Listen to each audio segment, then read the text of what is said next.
ରାକେଶ ସ୍ୱାଇଁ ବା ନବକୀର୍ତ୍ତନ ବାପଟ। କଣ ଏମିତି ପରିସ୍ଥିତି ହେଇଗଲା ଯେ ହାତାହାତି ଯାଏ କଥା ଗଲା? ଦେଖନ୍ତୁ କିଛି ଦିନ ତଳେ କଟକ ମ୍ୟୁନିସିପାଲ କର୍ପୋରେସନରେ ବଡ଼ ବଡ଼ ଦୁର୍ନୀତି ହେଉଛି, ତା ସହିତ ଯେଉଁ ଜିମ୍ ଇକ୍ୟୁପମେଣ୍ଟର ଦୁର୍ନୀତି ଥିଲା, କିଛି ଦିନ ତଳେ ଇଞ୍ଜିନିୟରିଂ ସେକ୍ସନର କିଛି ଇଞ୍ଜିନିୟର କି ତା ଦେହରେ ସମ୍ପୃକ୍ତ ହୋଇ ଆମେ ସବୁ ଜିନିଷ ଜାଣିଛୁ ଦେଖିଛୁ ଆତ୍ମବିଶ୍ୱାସ ଉପରେ ପରିସ୍ଥିତି କଣ ହେଲା ଯେ ହାତାହାତିରେ ମାଇକ୍ ବାଜିଲା କାହିଁକି? 10 ଦିନ ହେଲାଣି ଯେଉଁ ଜିମ୍ ଇକ୍ୟୁପମେଣ୍ଟ ମ୍ୟୁନିସିପାଲିଟି ତରଫରୁ ବିକ୍ରି କରିଦିଆଯାଇଛି, ଅନ୍ୟ ଜାଗାରେ ଇନଷ୍ଟଲେସନ୍ କରିଦେଇଛନ୍ତି, କିନ୍ତୁ ତା ଉପରେ ମୋର କୌଣସି ନଲେଜରେ ନାହିଁ।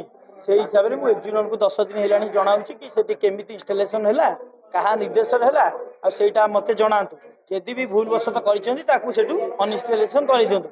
କିନ୍ତୁ କିଛି ଯେଉଁ ଯେଇ ତା ଦେହରେ ସମ୍ପୃକ୍ତ ଅଛନ୍ତି, କିଛି ଟଙ୍କା ନେଇ ସେ ବସି ଯାଇଛନ୍ତି, ସେଠୁ ଅନଇନଷ୍ଟଲ୍ କରୁନାହାନ୍ତି, ଯାହାଫଳରେ ଆଜି ଏ ସମସ୍ୟା ସୃଷ୍ଟି ହେଲା। ମୁଁ ବିଗତ 10 ଦିନ ହେଲାଣି ତାଙ୍କୁ ଏଇ ଜିନିଷ ରିମାଇଣ୍ଡ କରାଉଛି କି ତାକୁ କିପରି ଭାବରେ ସୁରୁଖୁରୁରେ ଅନଇନଷ୍ଟଲେସନ୍ କରିଦିଅନ୍ତୁ, କିନ୍ତୁ ସିଏ ପଇସା ନେଇ ଏଠି କଟକ ମହାନଗର ନିଗମରେ ଦୁର୍ନୀତି ଚାଲିଛି। ଦୁର୍ନୀତି ସପକ୍ଷରେ ସେ ରହିକି ପଇସା ନେଇ ଯେଉଁ ଜିମ୍ ଇକ୍ୟୁପମେଣ୍ଟକୁ ବିକ୍ରି କରୁଛନ୍ତି, ଆଜି ସେଥିପାଇଁ ହାତାହାତି ପର୍ଯ୍ୟନ୍ତ ପରିସ୍ଥିତି ସୃଷ୍ଟି ହୋଇଛି।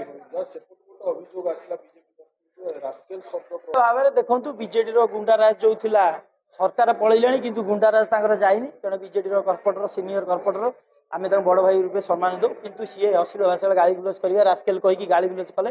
ମୋର ଯାହା ଅଭିଯୋଗ ଥିଲା ମୁଁ ଏଠି କାଉନସିଲ ତାକୁ ଜଣାଇଲି, କିନ୍ତୁ ତାଙ୍କର କୌଣସି ଅଧିକାର ନାହିଁ ସେ ମୋତେ ରାସ୍କେଲ କହିକି ଗାଳି ଗୁଲଜ କରିବା କଥା।